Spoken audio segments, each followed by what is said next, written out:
আসন্ন লোকসভা নির্বাচনকে কেন্দ্র করে রবিবার সকালে বালুরঘাট শহরের জোরব্রিজ সংলগ্ন এলাকায় পাইকারি বাজার থেকে রবিবাসরের প্রচার শুরু করেন বিপ্লব মিত্র। এরপর বালুরঘাটে অধিষ্ঠাত্রী দেবী বুড়াকালী মন্দিরে পুজো দেন তিনি। সঙ্গে ছিলেন পুরসভা প্রধান অশোক কুমার মিত্র, তৃণমূলের জেলা সহসভাপতি সুভাষ রাকি, টাউন সভাপতি প্রীতমরাম মণ্ডল সহ অন্যান্য নেতৃত্বরা। এরপর বালুরঘাট তাওবাজারে প্রচার চালান। বুড়াকালী মন্দিরে পুজো দিয়ে নিজের জয় কামনা করেন বিপ্লব মিত্র। এই দলের বালুরঘাটে মানুষের সমর্থন করার মতো জনসংখ্যা নেই, সুতরাং আমি এটা নিয়ে কোনো রকম আমার উদ্বেগ আমি প্রকাশ করছি না। বিপ্লবদা, বালুরঘাটে কোনো রকম মেডিকেল কলেজ নেই, সেখানে সুকান্ত মজুমদার প্রচারে বলছেন এইমস এখানটা করার জন্য তদবির করবেন, কি বলবেন? রায়গঞ্জের আগে এইমসটা করুক, আগে ওরা তো বলছিল এইমস করুক। রায়গঞ্জের এইমসই তো এখন দূরস্থ, আবার বালুরঘাটে এইমস হবে কি হবে?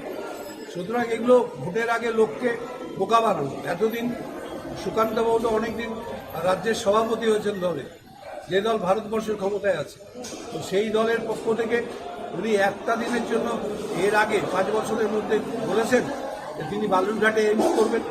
যদি ইচ্ছা থাকতো তাহলে প্রথম দিনই উনি যখন সভাপতি নির্বাচিত হয়েছিলেন সেদিনই উনি বলতেন যে আমি আমার বালুরঘাটের মানুষের জন্য আমি এইমস করবো বা কোনো ডেভেলপমেন্টের কাজ করবো।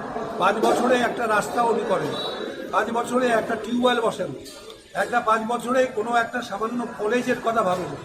এখানটায় গার্লস কলেজেরও দরকার আছে এই জেলাতে, তো সেখানটায় গার্লস কলেজের কথা বলেন। কোনো জায়গায় ITI college, polytechnic college, engineering college, কোনো একটা কলেজের কথা যিনি বলেননি, হঠাৎ করে তিনি একটা বলে দিচ্ছেন যে আমি এইমসের একটা মতো একটা হসপিটাল আমি বালুরঘাটে করব। এটা বিশ্বাস করবে মানুষ?